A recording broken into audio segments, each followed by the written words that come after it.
Alley Club, are your favorite Canadian superheroes on the way? Is Alpha Flight the next team coming to Marvel Strike Force after Hive Mind? More gold, more training match challenges finally arrived, and Gwenom got a major update. It is very, very good. What happened? We're going to discuss that and the rest of the news in this edition of your Marvel Strike Force Weekly News Update. This week, I am joined by my brother MobileGamer, and if you're ready for it, brother Mobile, let them know what to do. Let's go smash it! Yeah! Welcome back to the ValleyFlyin channel. I am ValleyFlyin. This is MobileGamer, and this is your Marvel Strike Force Weekly News Update. We do this every single week, keeping you up to date on all the latest in Marvel Strike Force, what is coming up, what happened over the past week. And if this is your first time here, hit that subscribe button for more great Marvel Strike Force content. At least 5 videos per week, all about Marvel Strike Force news updates, question and answer, reveal videos, everything to help your experience in Marvel Strike Force. But let's get right into it. How are you doing, MobileGamer? How has your experience this week been in Marvel Strike Force? My default personality is to be salty and skeptical always towards the game. It's been okay. I don't know what to tell you. I see a little smile on your face. I don't know what to say. The game is in a better place than it was, let's say, a year ago. That is the reality. The game is in a better place. I mean, we're going to talk a little bit more about this in detail, but 1 week ago or 2 weeks ago, they talked about the Horsemen events coming. The community complained. Last week, not even a week later, they changed it, make it a lot more accessible. This is a very, very different company. And I think there's no more evidence of that than what we saw on social media yesterday, MobileGamer. Did you check all this stuff out? Okay, I saw this, but it was dragged out over about a 4-hour period yesterday, and I ended my stream before we got the big payoff. But it was like, dude, it was hysterical. Dorky Dad was tricked into creating a Twitter account. They're talking about, and then Tana. It's hysterical. We'll read it. It's really funny. Right. So it starts off at 2:00 p.m. Debs, don't leak it. Me, I'm gonna leak it with the upside down question mark. My Slack's got the angry circles the next tweet. The next tweet, about an hour later. If I do it, Dorky Dad tells me he doesn't have X, the social media platform previously known as Twitter, also says, Tana told me to do it. I'm having second thoughts. I'm Alt F4ing will automatically refresh the page for you. Yes. You won't leak it. You think I won't? And then we get the bombshell that you're talking about. This. Yep. And I didn't know what this was. Obviously, a new character coming. We got some guesses later on. But what do you think of this social media trend? I mean, it keeps going even after this too. This is awesome. I love this. Well, I actually streamed for almost about an hour longer than I normally would have yesterday. I was waiting for the response to this, and then eventually, well, you know, they got the hook in you, brother. Yeah, because I get on Twitch, and then one of the main things that I do on Twitch is I record a video every day for like the offer review and stuff like that. And I wanted it to be in the offer review, but like at some point, it's just like, well, I've waited for 3 or 4 hours. And so I think they posted this about 30 minutes after I left, and then I've gone on social media. And they were waiting for you to leave, Mobile. They were waiting for you to leave. I don't think it's anything like that. I think they had. First of all, I want to say I like the playful nature of this. I feel like it's good spirited. There's a lot of companies that are doing this, like Wendy's and Pringles and all that stuff. So I think this is a good thing, and I like that they got the community excited about it, and they give us just enough. Now, the cool thing about this is, you and I do not know what this is. Like, everybody thinks we've got like embargoed secret. This is brand new information. We've not seen any of this. This was not at the Envoy Summit. This team was not described at an Envoy Summit. I have no idea what this is for, other than the guesses that the community's already made. And I guess we're going to find out tomorrow, because if we keep going down, it says also blog tomorrow. And by tomorrow, I mean Friday, which is not tomorrow, which I guess is right now. But yeah. Well, yesterday, everybody gets a symbiote. I love that. So, I mean, I'm guessing this is a skill raid team, and it's a part of the Canadian team. I'm not familiar with the team. You got the other screenshot. So we got a few more. So the guesses from the community are twofold. One is either this character Guardian, James Hudson, also known as Vindicator, and I think he's got a few other names here. Now, this costume looks like exactly what we see here, except this is red, and another shot of this character looks exactly what we see here, but it's red. Was that the Canadian Maple Leaf, right? The Maple Leaf, yeah. Now, the other character that looks like that has the black and white is this character, North Star, that has a very similar costume, but is not exactly what's shown. So this costume is kind of a cross between the Guardian and the North Star costumes, right? This could be black and like, okay, the photo on Twitter, right, is, you know, work in progress and it's black and white, but he may in fact be red. Does that make sense? So maybe this is not the final form. They're just showing the black and white version. Because look at his chin. That is a possibility. His chin is black and white, right? I don't think that. I just don't think it's colored. Okay. I don't think it has red or anything in it. Either way, it's this guy or this guy. It's ValleyFlyin coming. It's one of these guys, right? It has to be. It can't be somebody else. Yeah. So I mean, my guess is that this is a skill raid team. That would make sense. That's what we're missing right now. Unless they want to hold off on Incursion 2 a little bit longer. I think they do another raid every year. So maybe this is a little too soon. Maybe they want invaders to go a little longer. These guys, this is something. Are these guys mutants? Maybe I'm completely wrong then if these are mutants. They are some of them are mutants, I believe. They're related to Wolverine and they have a relationship to the X-Men. Maybe they're the Canadian part of if they're mutants, the Canadian version of the X-Men. So if they're mutants, then it is not a skill raid team, obviously, right? So maybe it's a Crucible team. I don't know. I just put that together. The skill origin, the mutant, I just put that together. Yeah. So obviously, me not knowing the lore of Alpha Flight kind of excludes them from being a skill raid team, if that's the case. There Crucible you go. team, war team, maybe someone is suggesting something that the enemies can't spawn with safeguard and something like that in Crucible because it's getting, I don't know. It's all guesses, guys. So hey, when has the origins and the tags ever made sense in this game? Maybe they're just gonna make them skill just for the sake of it. They make sense until they have to switch it. Then they switch it to whatever they need. But what I want, in the intermediate term is a skill raid team. So maybe we'll will it into existence. Maybe they'll make Professor X the lead of this skill raid team just because I want it. Well, it's gonna be a helmet. That's skillful. He doesn't even need a mutant tag. Just never mind lore. They never seem to care about lore or tags anyway. It'd be like Kestrel and Doom to double tag. The skilled mutant is Professor X. All right. So yeah, this is all fun. Let me know your guesses in the comments, guys. I think this kind of marketing is really, really fun. Not giving us all the stuff, just letting us guess. I like that. Let me know how you enjoy these. And let's move on to new gold challenges. My goodness, this was harder than expected, but I enjoy the difficulty. I'm wondering, I got a few questions for you. Let's talk about the amounts first, though. Going from 220 at tier 14, now we got tier 18, 330 per, and then 700 of these gold orb fragments to 900. That doesn't seem like a big amount to me, MobileGamer. Yeah. What do you think of these amount of these gold challenges, the increase that we got? Well, I did some loose math, and it was not exact math, but that basically is going from an average of 660,000 to 900,000 per in each attempt, right? And you get to do it three times, and then it's 3 times a week, right? And then how much is that a month, right? Maybe I didn't do the math right. Well, MobileGamer, I did 0 calculations. So what are the calculations that you put up? Because whatever you got is more correct than I did have. No, so I got some loose math, and there's some RNG. So it should come out to about 240,000 extra gold per day that these challenges run. And they run 3 times a week. So that's 750,000 over the course of a week, over a course of a month. That's about 3 million gold. Okay. So this is not a large number, but it is more than we were getting before. I strongly feel that the tremendous expense in taking current characters from 95 to 100 is going to greatly exceed this 3 million gold. I'm just putting that out there, right?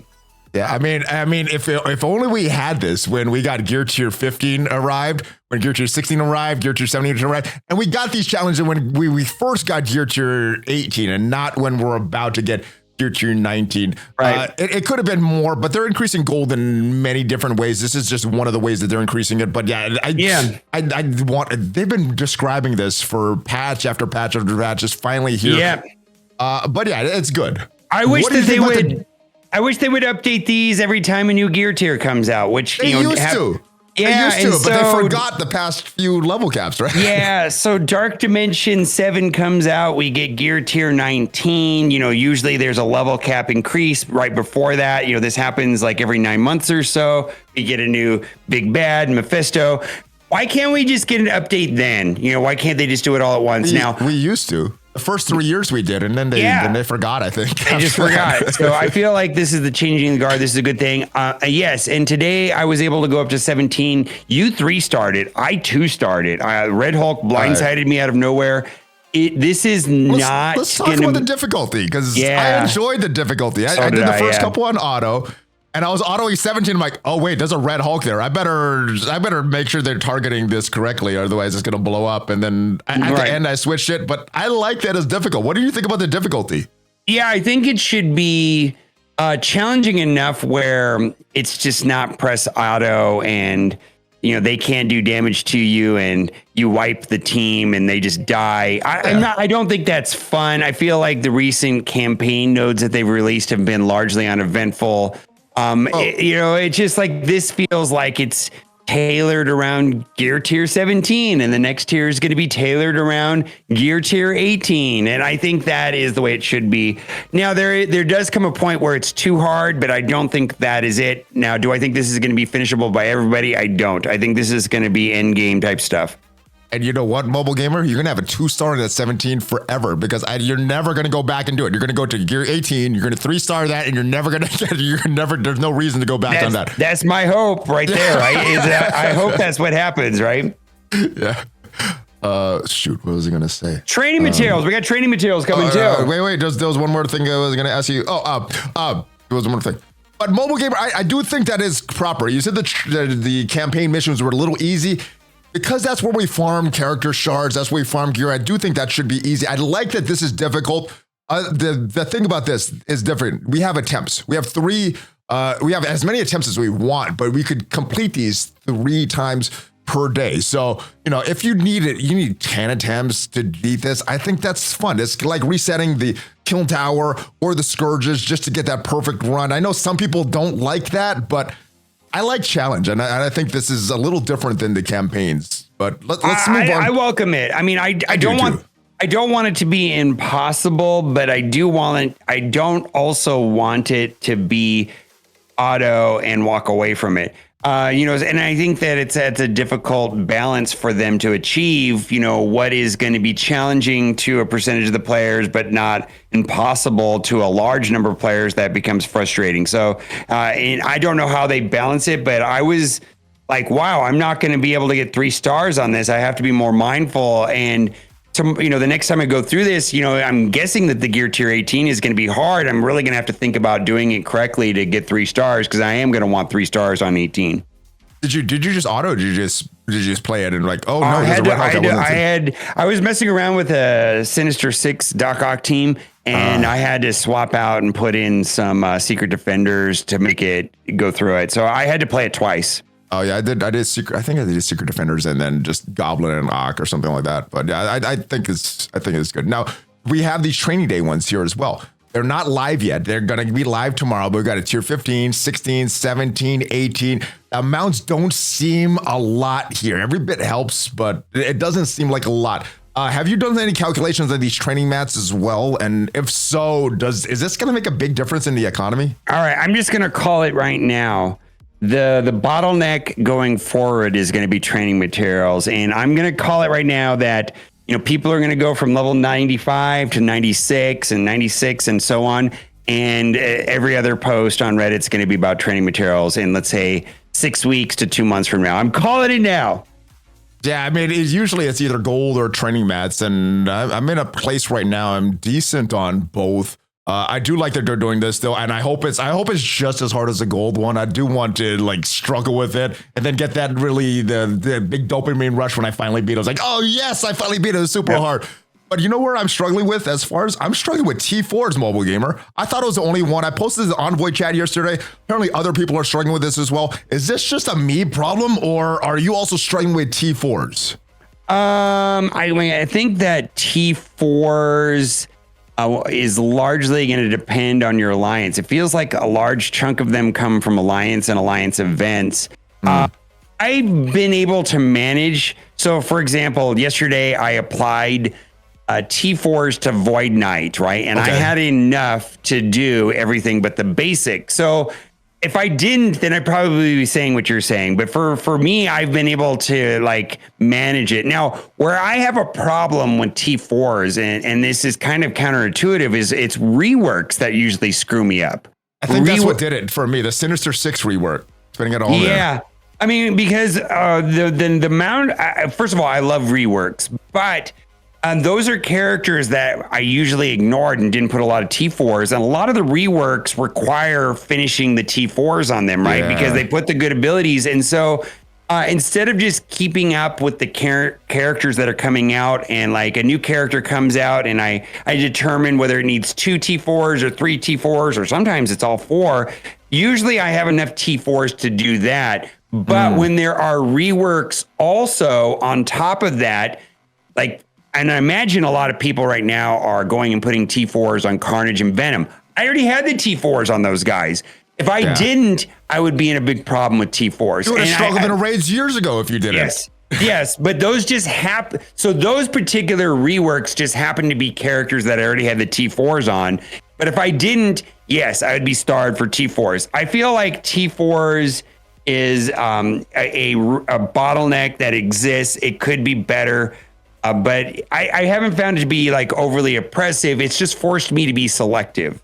I haven't even finished Forge, and I know back in the day I used to have thousands and thousands of these. I'm like, oh, just G4 everything. A new character comes out, I'll do all 4. Now I'm like, oh, I can't even do the new character. I think it is what you said. I think it is because of the reworks. You just gotta buy some offers. I don't know. Oh, I'm not buying enough offers.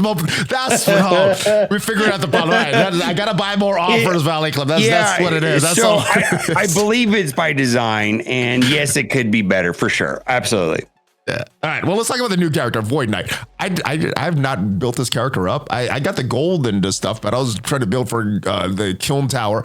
I have no T4s to put in this character. What did you think, Void Knight? And how good is the character on a 3 or 4 piece team? Because, like I said, I haven't used them except on the test server, and the results weren't that great on the test server when I tried them out. What is your experience with Void Knight?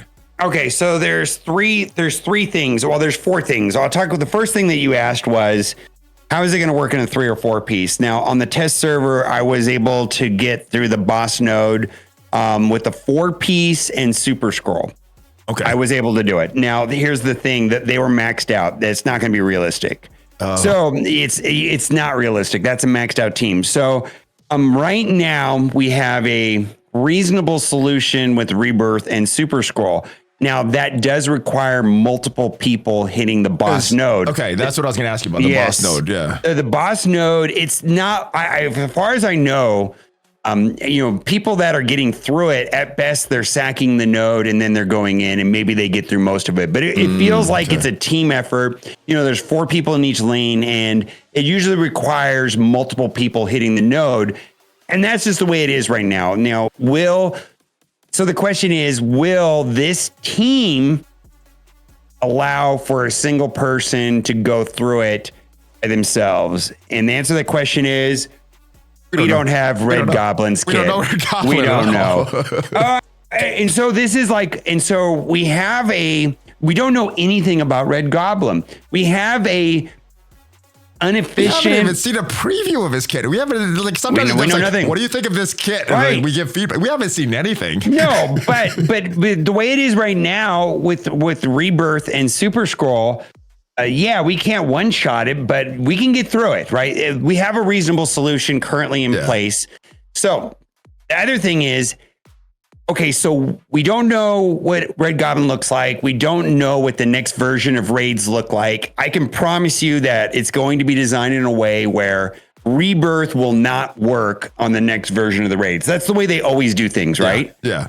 Okay, but we still don't know when that is. We don't. So we have no information on raid. But yeah, all the characters might know. Yeah, we have we have no information on raid viability of this team. Okay, so secondly, how good is this team going to be outside of raids, like in Cosmic Crew Alliance War? We don't have Red Goblin's kit. How about this character? How about Void Knight? Does Void Knight have any use right now? Yeah, I'm saying various game modes for Void Knight. You're getting the last point. Is this character plug and play? And oh lordy, yes, I think so. His passive is amazing. in that he has a native speed of 113. On spawn, fill this character's speed bar by 25%. That gives him an effective speed of 141, which means you're going to get an early ability block. If you look at his ultimate sucks everybody together and then gives the primary target ability block. More importantly than that, it gets 5,000% extra focus, unavoidable, and can't be counterattacked. My guess is that singular feature of 141 speed plus having a high focus ability block is going to be good for a long time in a lot of game modes. And I'm going to go out on a limb and predict that he might even be currently arena viable. I'm seeing some rumblings of that now. I asked Dorky Dad because they said that the next Zemo was supposed to be Ronin, right? But with the blind instead, that was kind of what they were going after. This guy with his speed, early ability block on the ult, is Void Knight the next Zemo? Maybe. Look at his special for a second, right? Go to his special right here. So this is kind of an interesting thing where he can, once you, if you do the T4, outside of Rage Steel. I don't have no T4s. I can't do it. Okay. Outside of Real Steel, one ability. This is awesome T4. I want to do this one. So people are saying that they are putting Skirmisher on him and then they're using this to stop early super-skrull. What I'm super curious about. That's smart. Yeah. What I'm curious about, and I haven't tested it, probably, I'm hoping your comment section will have the answer to this. So one of the things that has been unknown is there's been this line drawn in the stand right now with an arena, super-skrull owners versus non-super-skrull owners. What if there is an APOC, Black Cat, Void Knight team that can beat super-skrull on defense? Ooh, on defense. Would the AI have to use special though instead of the ultimate, or is the ultimate? No. I'm talking about if I don't have super-skrull, can I use Void Knight to beat my opponent's super-skrull defensive team? So people that haven't been through Dark Dimension 6, is this a way to? I see what you're saying. I think this. I'm predicting that that this is going to be. So like what I was saying is that. Is this going to be a good raid team? Probably. Is this going to be, but we don't have Red Goblin, so why do anything today, right? It will be a good raid team, because if it sucks, the devs have shown they'll rework the team to make it a good raid. This will be a good raid team. This will. Is it going to be a good Alliance War in Cosmic Crucible? That's the question. That's the question. That's the question. Is this going to be a good plug and play character? This is one of the more promising characters as far as plug and play I've seen in a minute. And we'll just have to see. My prediction is yes, this is going to be an important, possibly even arena member. I mean, think about how many times in Cosmic Crucible, just having the ability to ability block early actually matters. It's like Zemo, not just Cosmic Crucible, just in the game. That's why Zemo was so valuable for a while. Super early ability block. This character has the same thing. I think this is the next Zemo. He's going to be very, very relevant, which is interesting because on the Envoy call about this team, it was asked. I can't remember who asked it. Is Void Knight supposed to be like the next plug and play character like Nightcrawler? They said no. The next plug and play character is supposed to be Red Goblin. So if this character is this plug and play right now, imagine how crazy Red Goblin's going to be. We don't know. The kid may not have been final when they said that. Here's the deal. I'm absolutely not skipping this team, but I'm currently shelving him. Does that make sense? I'm going to upgrade. Like I am at level 60, no T4s. Yes. I need this character. I just don't have the resources to build him right now. Well, not only that, but I don't have the rest of the team. There's nothing I can really do with him. Like I'm not in a rut. I'm curious about the arena value for this character. That's why I want to build him right now. I'm not going to use him in raids. The 3-piece sucks. I tried it on the tester. The 3-piece sucks. I tried it with Skrull and Nova, and they are not good. Rebirth Skrull is better than the 3-piece. Yeah, right, I mean, maybe there's a way of doing the 3-piece with Agent Venom and super-skrull. I would have to try it. Yeah, I forget. Yeah, there is a symbiote. Yeah, I forgot about that. All right, now speaking of the symbiotes, we got some good news. It was a very, very tough team to build because of all the alien spores.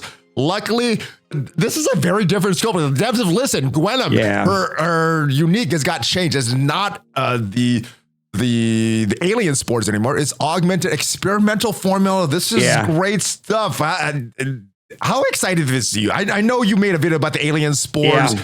Less than a week later, we have a new thing like this. How excited are you for this change and that the devs are actually listening and making it better for players and not harder and harder for players? Yeah, the problem was that Venom, Carnage, super-skrull, Void Knight, and Gwenom, and possibly even Red Goblin, we don't know, would be all alien spores. And so even if you were sitting on 200 alien spores, you know, to max out any one of these characters is 65 each alien spores. At a minimum, if you want to take them to gear tier 17, which seems to be kind of baseline today, would you agree that 17 is kind of like baseline? Yeah, that's 40 alien spores per character. And so maybe you've done Venom and Carnage already. Maybe for Kyln, you did Venom because that was a good choice. I believe in Kyln was Venom. But still, how am I going to do Void Knight? I spend money, right? And they haven't really even provided. So this is a situation where the development team listened to the community, and it's kind of they're like are they okay over there? They're listening to the community. I mean, I hope they're making a lot more money doing things like this. I hope so too, because I love a game like this. So I made videos. Reddit was complaining about like this alien spore thing was a problem because there were no more alien spores, right? And the problem with alien spores, or all uniques in general, is that there's over 25 of them. And like, let's say you're looking for them in the Crucible store and there's one slot. Well, there's only like a 1 in 26 chance it's ever going to show up there, right? Because I feel like how much do you get a week? It's not a high if you're number. Looking for osmium, I feel like maybe two times between dude, all the raid orbs and the elite stores. I feel like you get maybe 2 of the uniques per week. All the uniques, stockpile them. It is the major bottleneck right now. I don't see this unique problem going away until at least gear tier 19. Typically, they come out with a new threshold, a new bottleneck, and then they eventually relieve. The current bottleneck in this game right now is uniques. But I want to say this. This is an incredibly positive change. The one thing I'll say is that this was the unique for Green Goblin Classic, and we don't know what the unique is going to be on Red Goblin. And so the other 2 Green Goblins in the game, I believe, use the same unique, and then that could be a different problem, but it's still better than all alien spores because how surprised would you be if it was either alien spores or this augmented formula for Red Goblin, just based on the fact that they already switched this for Gwenom? Would you be surprised if it's something like that is really crunching the community, or would you be like, oh, okay, they made it like this? That's what I was thinking. I don't know. I don't know what it's going to be. I don't want to predict. I feel like I want you to predict though. I feel like they heard, people saying, hey, this alien spores crunch is real. And it is, right? Yeah, I feel like this is a better solution, and this was well received, and they are listening. So there you go. I feel like what happened was like alien spores should be for this character, but we forgot about all the crunch for all these other characters that take it. They're not going to be able to build this. Let's switch this up. So I feel that's kind of what happened there. They're just oversight. If you have super-skrull, you have to take him to 18, right? That's 65 gone. It's just that simple. Like, but boy, I'm talking about all uniques in general. Hoard, acquire them, buy them, get them. I mean, don't slack on the uniques are a problem. I got a lot of currency in my Crucible store, so no matter what unique pops up there, I'm buying it, whether I need it or not. I always buy it in Crucible store. So that would be like the one things I wish they would change is right now there is 1 slot in the Crucible store, and I buy that unique, even though I have like 100 of them, right? I just buy it because you don't know when you're going to need like 1 million of them, right? And so my one thing is that they would open up that Crucible store to maybe have 3 slots dedicated to uniques. Yeah, that'd be better. Be good. All right, and before we move on from this Hive Mind team, one more thing. This is the first time they've done like this for a team or a character. They are if you buy the character, they're giving you 1 of these meta items for this Pact of Wrath event. Each gives you something, and the first one, if you bought Hive, the Void Knight, you get a 7-star Venom or Carnage, and you get a diamond for Carnage, and then finally the costume. How much value does this add for players that are thinking about this team? Because these diamonds are kind of rare. This costume is just cosmetic. They didn't describe these diamonds there. Does these diamonds make it worth purchasing this character in this team, or is this just some added bonus that you might be able to farm later? I typically buy the cheapest pack. So like I bought the $50 pack. I didn't buy the $59 pack. I didn't buy the $100 pack. I just like to unlock the character because you get to do the bonus events, which have limited value, right? But there's bonus events, right? You can get a little bit further. They got some good uniques. This is how I got my last character up to do Kyln because I didn't have a lot of these bio pieces. So I like these events too. There's even more added value. Yeah, there's added value to buying an offer, which is expensive. You know, you barely get a functional character unlocked for $50. So they're adding value. Yeah, 7 red carnage is nice. Then Gwenom's going to come out and then you'll buy. Hopefully it's a $50 offer. Hopefully it's not a $100 offer. Maybe it'll be a smaller number, right? But generally the expectation is that these offers on these 3 characters going forward, which we're talking about Void Knight, Gwenom, then Red Goblin, to get the Wrath costume now it's $150 basically is what the prediction is going to be, right?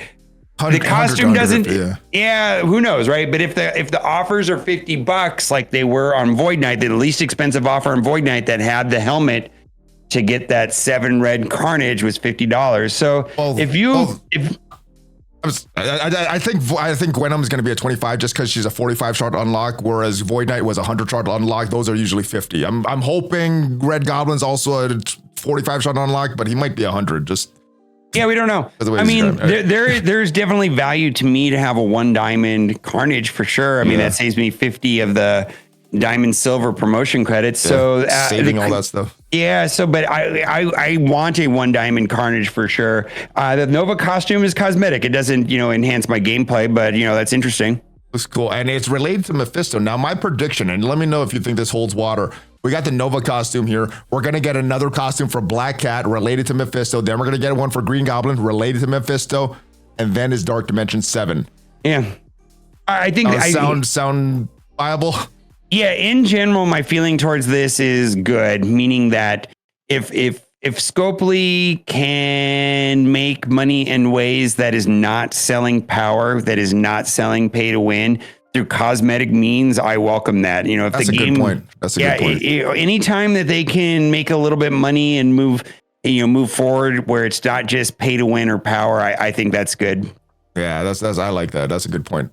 I liked it even better, but the point you make makes me like it even more. All right, let's move on to this. This was one of the most fun things in Marvel Strike Force I had in a while. The Tower of Kyln. My goodness.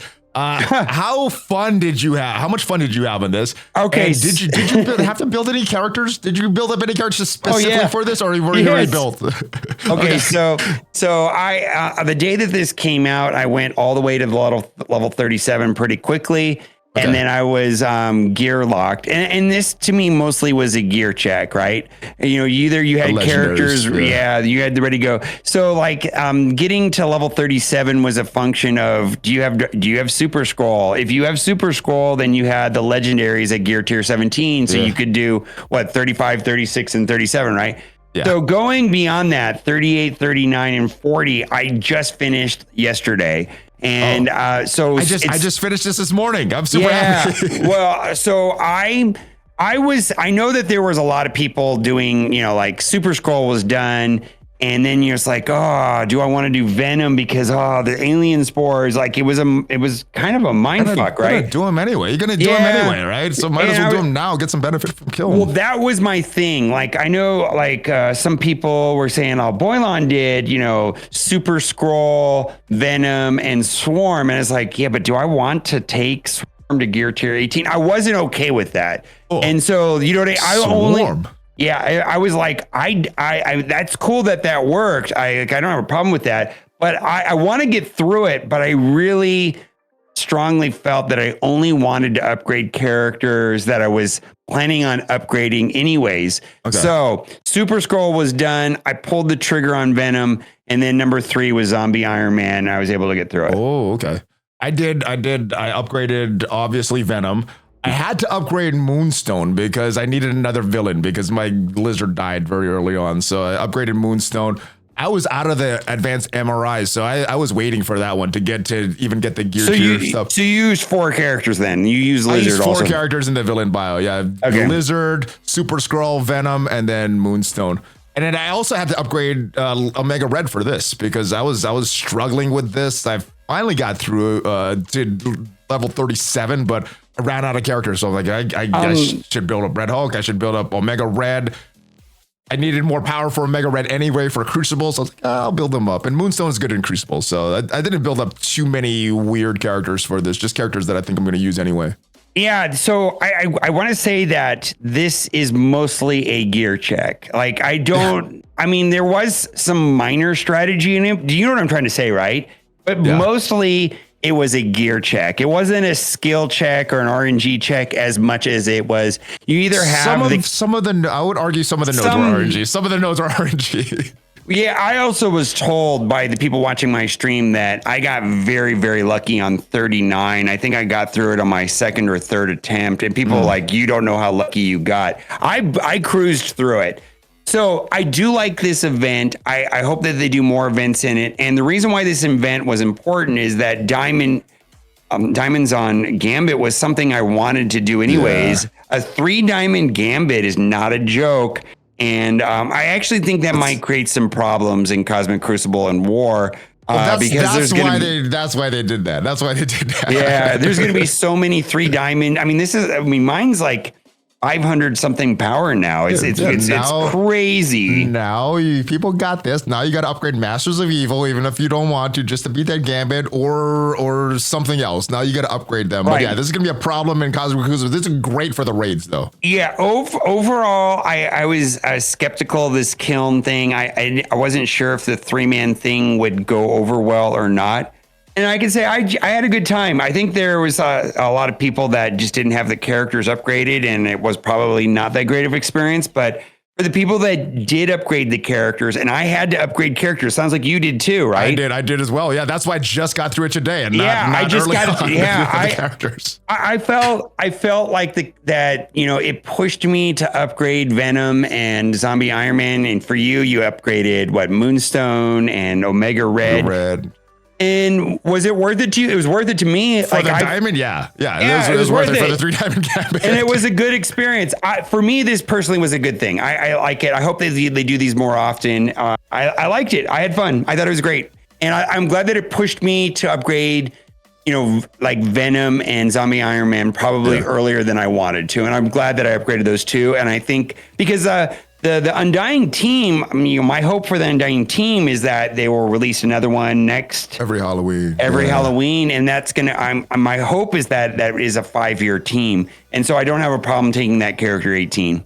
I think that's a good team. I think it's good, and as long as you're upgrading characters that you already are going to use and have a plan for, I think it's great. Do you think this is going to return either in some other form, maybe not Sword Satellite, maybe not Escape from Kyln, but another tower? Or do you think they're just going to revamp this? Maybe revamp some rewards or revamp some floors. I really liked how this was done. I hope they bring this back, but obviously they would need to change the rewards, change a few things. What do you think is going to happen the next time we get a tower? Yeah, I don't think that they could re-release this in its identical form. Maybe they will. I mean, would that they would definitely have to change the rewards, but other things they would have to make some changes as well. I don't know. Like, I feel like I don't know what they're gonna do. This seems like a strange thing for them to do. Especially if it's one or done. The problem with creating PvE content, especially like this, where it's one and done, is like how much work did it go to create this?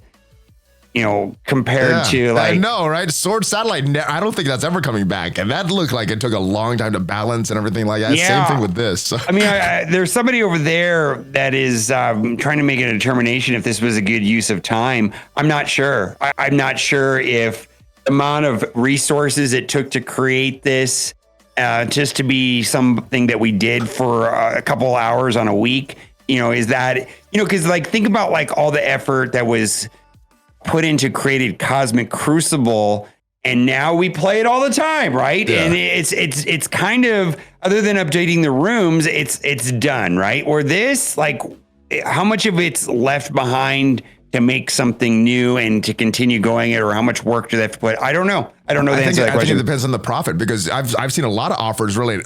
Escape from Kyln now. Get these uniques to get up your characters to gear 18. Get them Tough. So maybe I hope they made enough profit for this because I want this kind of content to return. I had a lot of fun with this, so I hope it's worth the time and the profit that they get.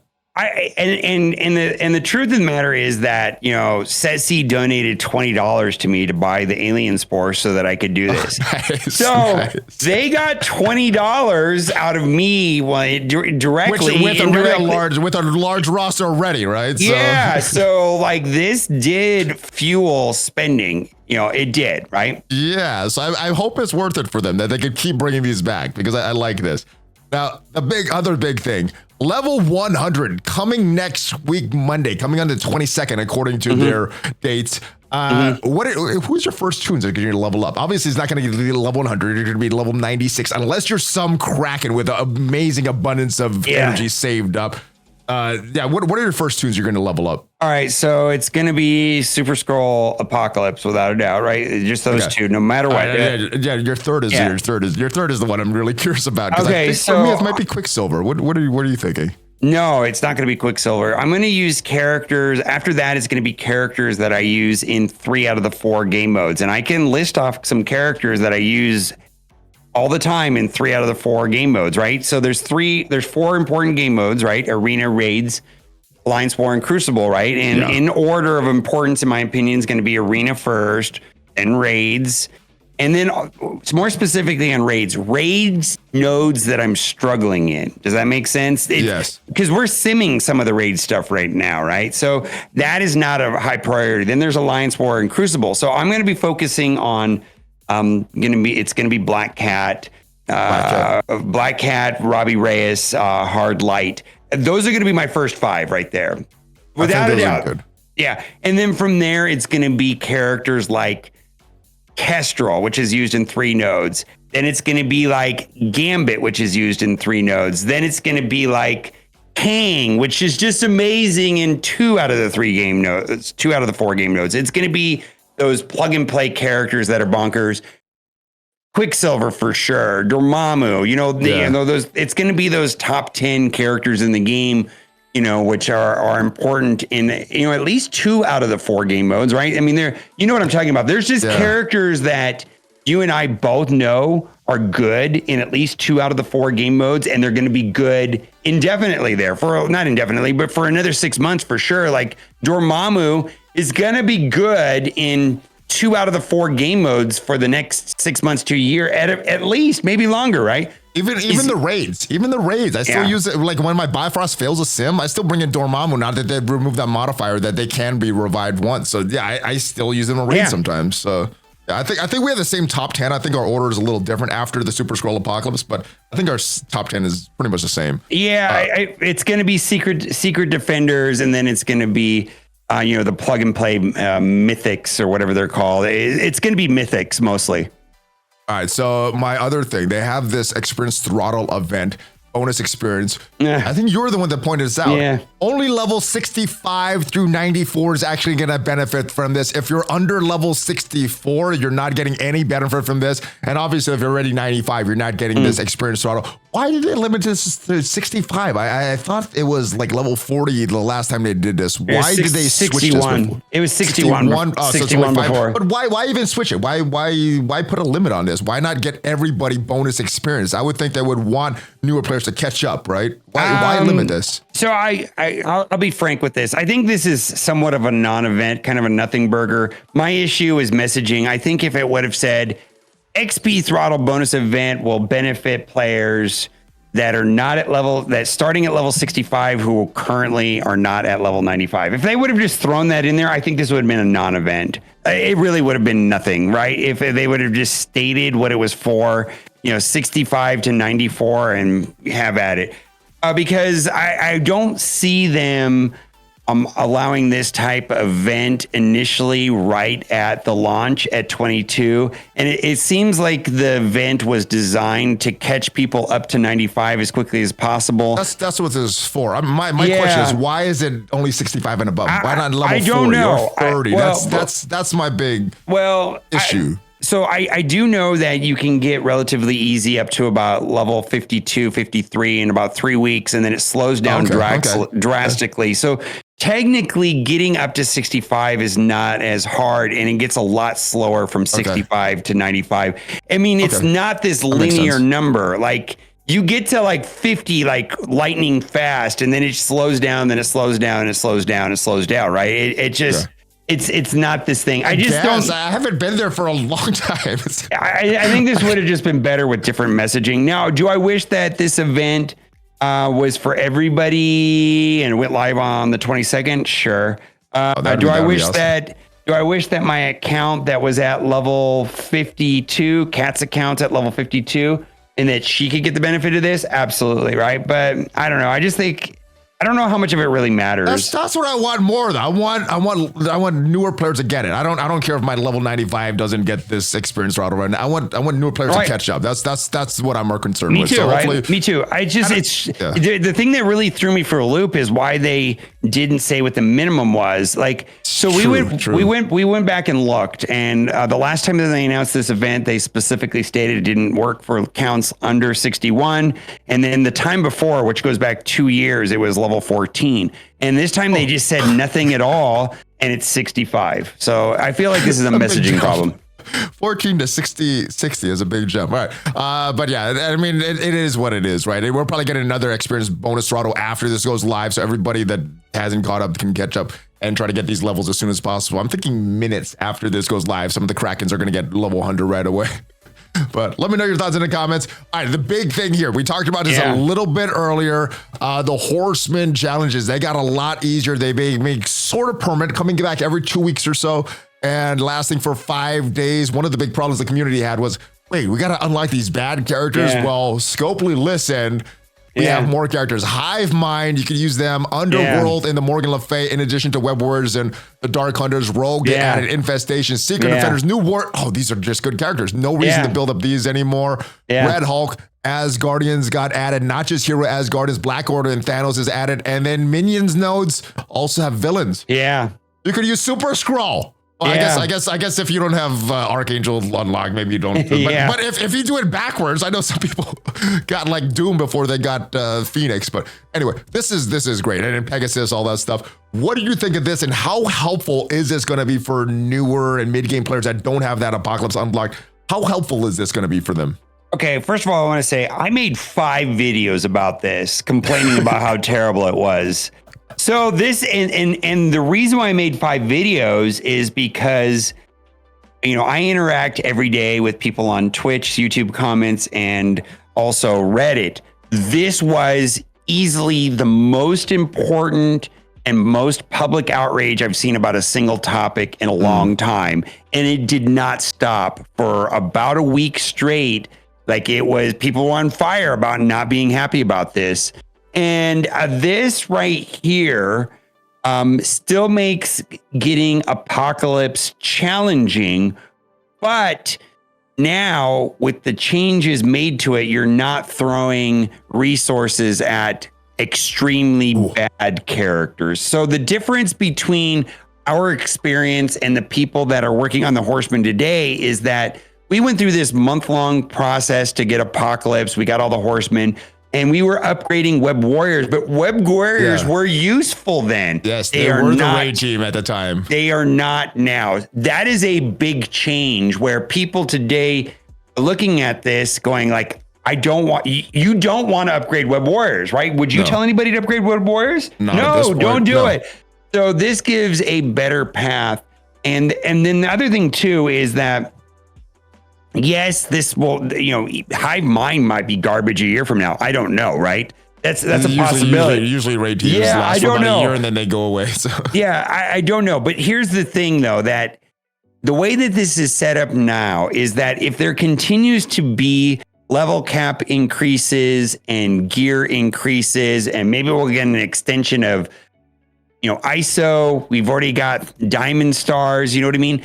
This idea of being able to do the first 4 nodes gets easier and easier as the game progresses, and the need to invest in these weird node 5 and 10 teams gets smaller and smaller as the game evolves with higher gear tier and level cap increases. Does that make sense?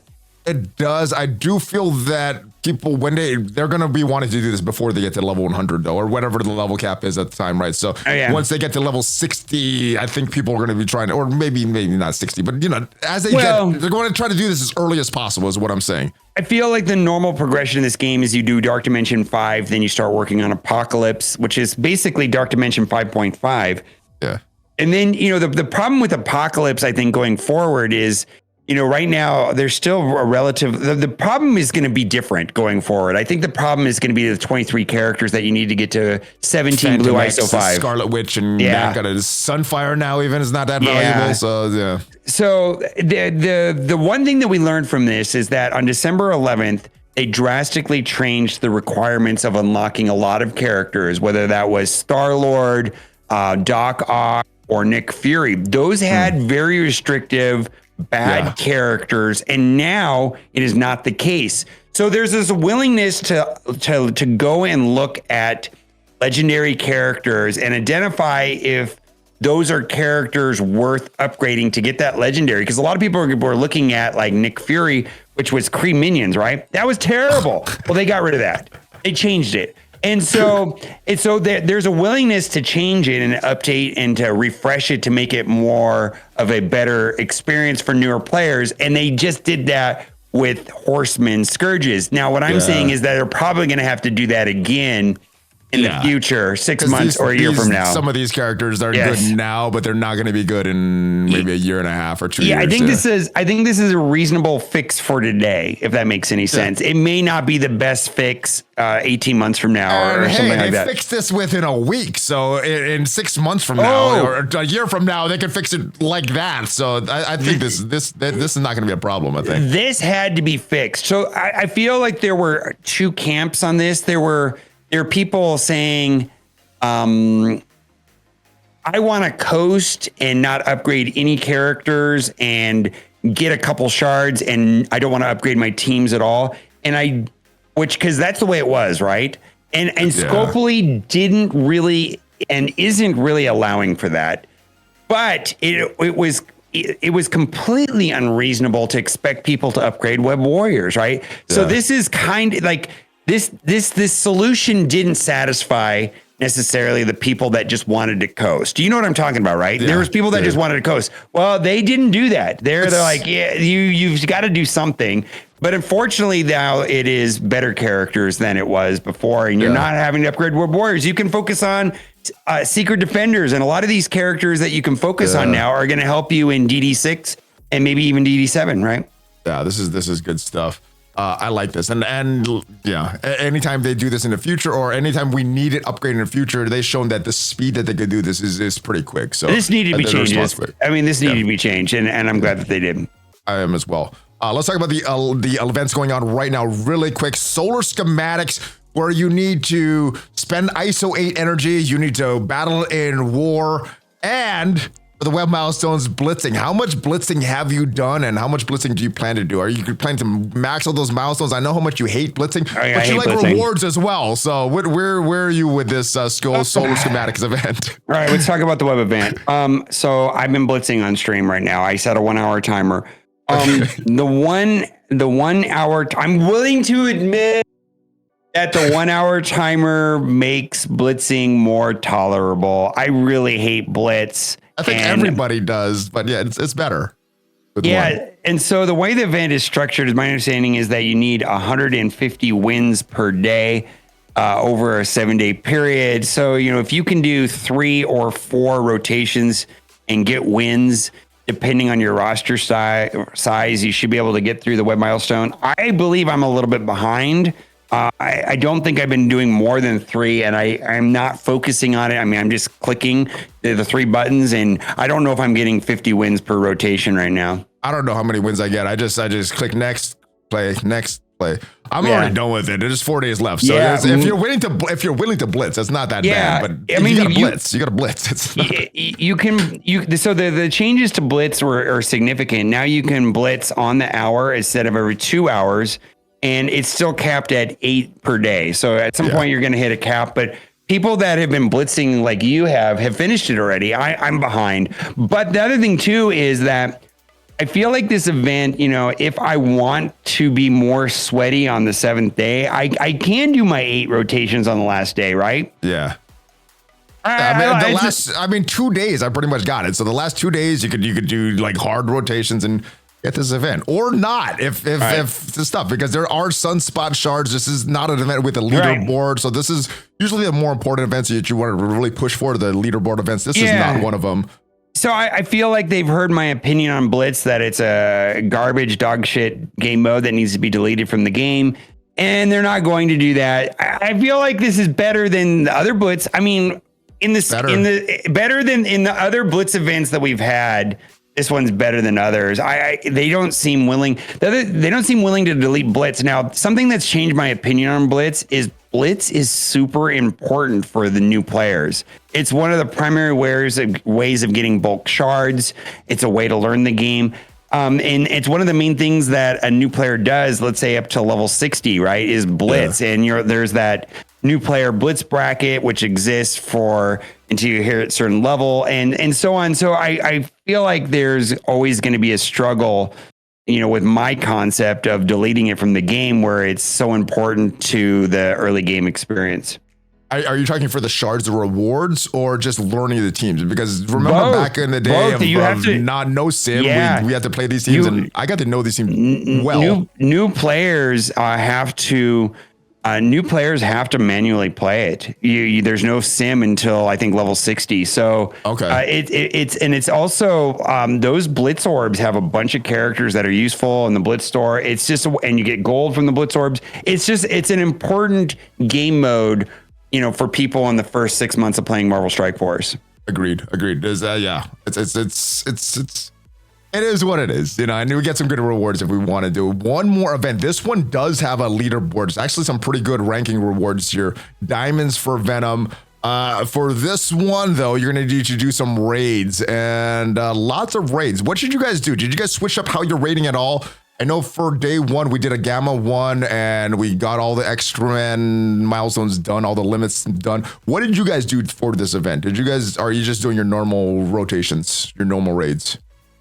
Well, if you mean by normal is 100%ing the hardest difficulty every day, yes, we're doing what we normally do.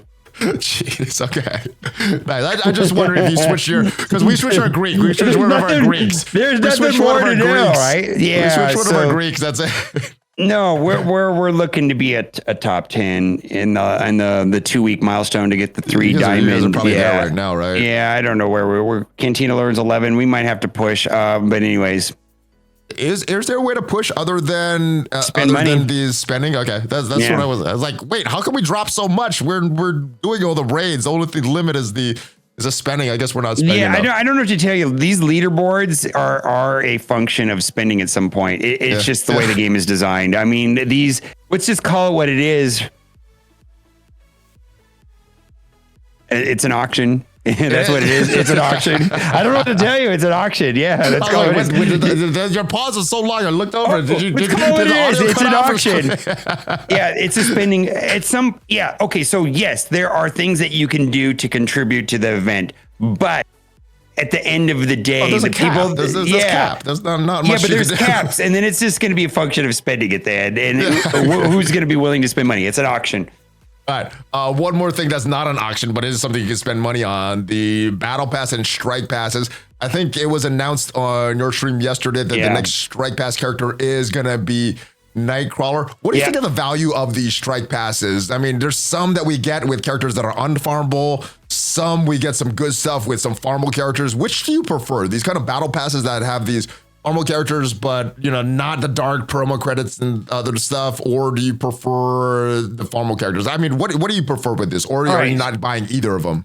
No, I bought the dark promo one. Okay, I did not buy. Which was it? The battle pass has dark promos. The strike pass does not. Strike pass is the one with the gear. Yeah, so this is great if you're not already in Dark Dimension 6. I did not buy it. So here's the thing: is diamonds, that diamonds? Yeah, where you get 110 diamonds. Here's the thing. So it's $20 and there's one every single week. So there's a total of 4 over a 28-day period, right? So it's if you want to buy all the battle passes, it's $80 a month. you know, are you willing to spend $80 a month on this game? I mean, I'm going to suggest that Some people, not me though. Yeah, if you're gonna spend $80 on this game, I do think that's the first $80 you should consider spending on, right? Would you agree with that? If you're willing to spend $80, the best value. This is gonna get you the best bang for your buck in the game. It's gonna be the best bang in the buck in the game. But here's the thing: if the battle pass characters aren't interesting to me, I'm not going to consider it. I mean, I need the dark promos, so I did buy this one. The reason why I need the dark promos is that there's a situation in Cosmic Crucible where Doom's important to have higher stars. So I've been thinking about that a lot lately, is getting Doom up to 7. And then there was also a data mine that suggested that at some point there's going to be dark promos for super-skrull. Right now, the no-brainer with dark promos is kind of, we had that last week or 2 weeks ago. I don't.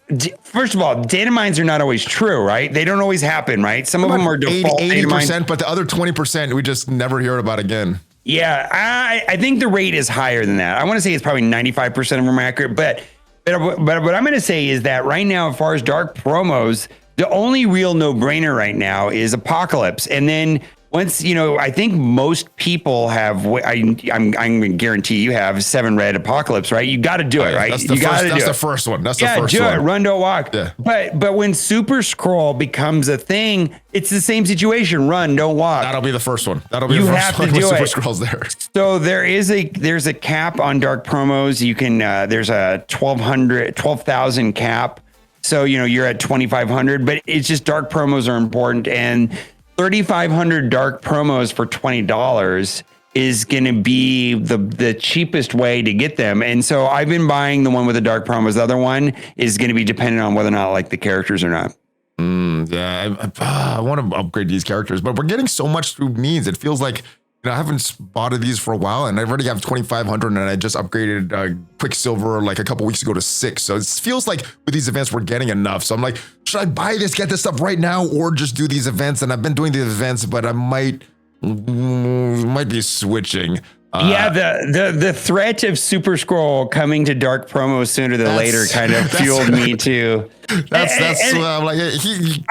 I don't think they're that smart to like put that in the data mines just to fuel sales. I don't think they're that smart enough to do it but I actually don't think that data mine is 100% accurate. Out of all the data mines we've had for a while, I think that one is less likely to come true immediately than most data mines we get. I feel like super-skrull's so strong right now, and I don't think having more red stars in super-skrull is gonna be a good healthy thing for the game, because the haves and haves not, what is there, 10,000 11,000 people that have super-skrull? If you don't have super-skrull, you're having a bad day in Cosmic Crucible. If you don't have super-skrull and you're coming up against super-skrull people in your Cosmic Crucible arena, it's a bad time, right? Yeah. So I'll wait, but yeah, I mean, we know eventually it's going to happen. We know eventually we're going to get these stars someday for super. The question is when. So yeah, I guess thinking long term of the game, hopefully it's later rather than sooner, because it is a problem in the PvP content with super-skrull.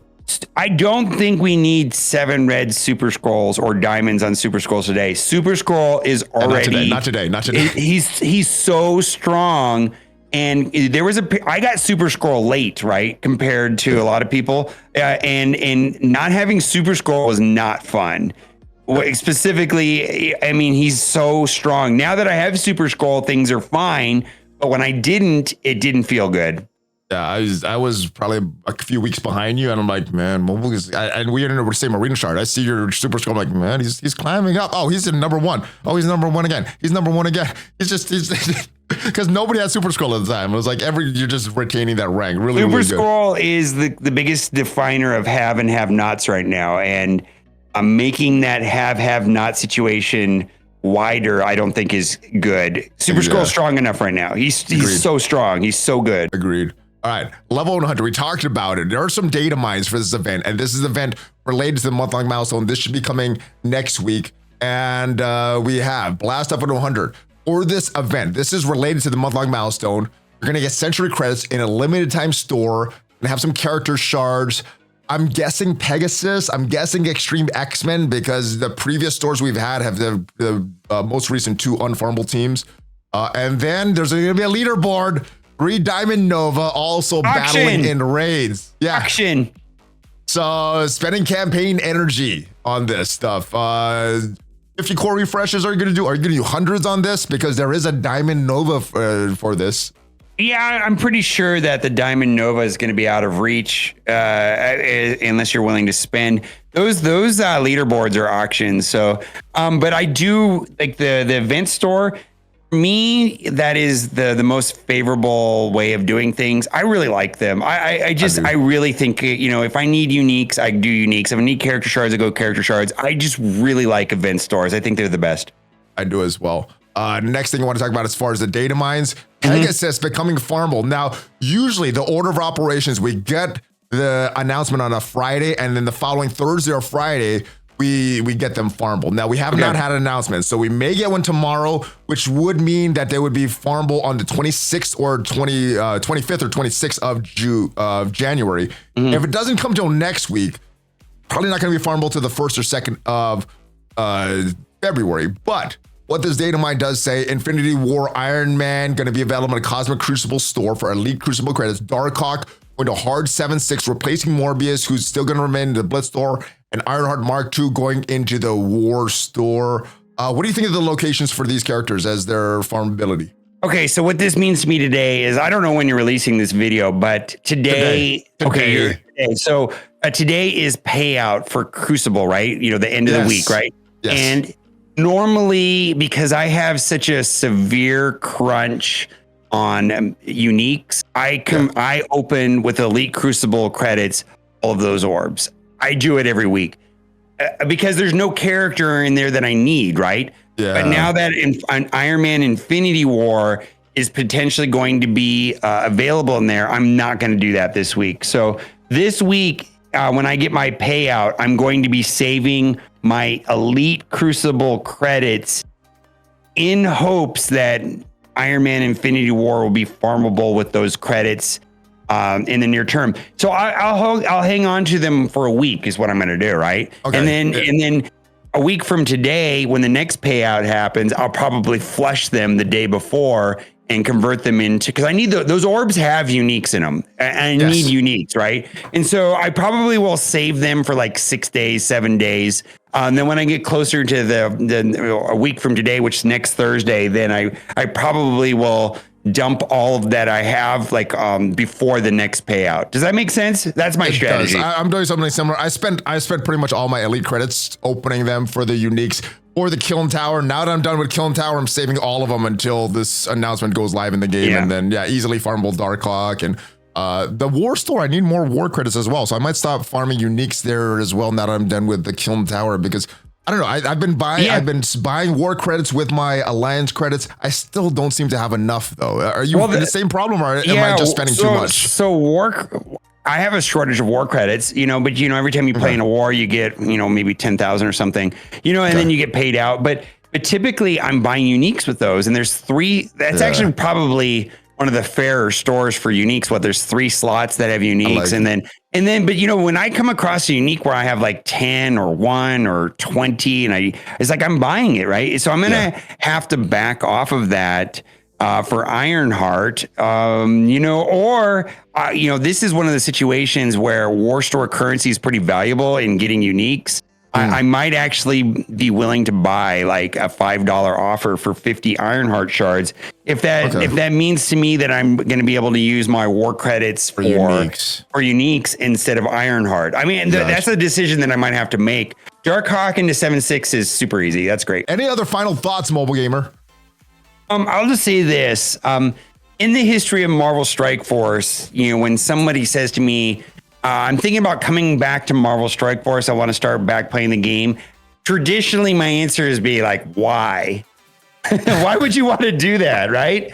And I don't feel that way now. People are coming back to the game and they are having positive feedback about their experience now versus when they were playing the game 2 years ago.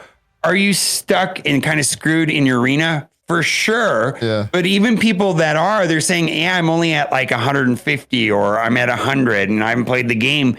And people in general are having very favorable things with their experience coming back to the game. That has not been the case in the past. It was not that way. Things are different. I don't think I've ever felt that I like this happy with the game until now. You know, there's the shards, everything, the fun of the game, recommending this, them wanting to streamline the experience for newer mid-game players. I'm not as hesitant to recommend this to people anymore. I'm like, this is a fun game. It's like somebody over there discovered that if the players are happy and having fun, they might stick around and spend some money. What a concept! Holy moly! I just like, wow. It only took him 6 years to realize that. Come on, don't be as hard on them. Come on. Oh my God, it's such a weird concept. But that being said, I'm going to remain skeptical because it's been a long road, right? But the game, the fact is the game is in a better place than it was, let's say, a year ago. That's the truth. Agreed. Thank you guys for watching. Let me know your thoughts on the game right now. If this video did provide you some value, leave it a like. It is free for you, and it tremendously helps the channel. And if you want to see what are the best teams in Marvel Strike Force, ranked from best to worst, check out the video up there, and I'll see you guys next time. Are you referring to Hulk Fist Bump, Mobile Gamer? Hit the like button twice. Or 3 times. No, twice. Hulk Fist Bump, ValleyFlyin, I'm tricking you. It's a trap. Have a great rest of your day.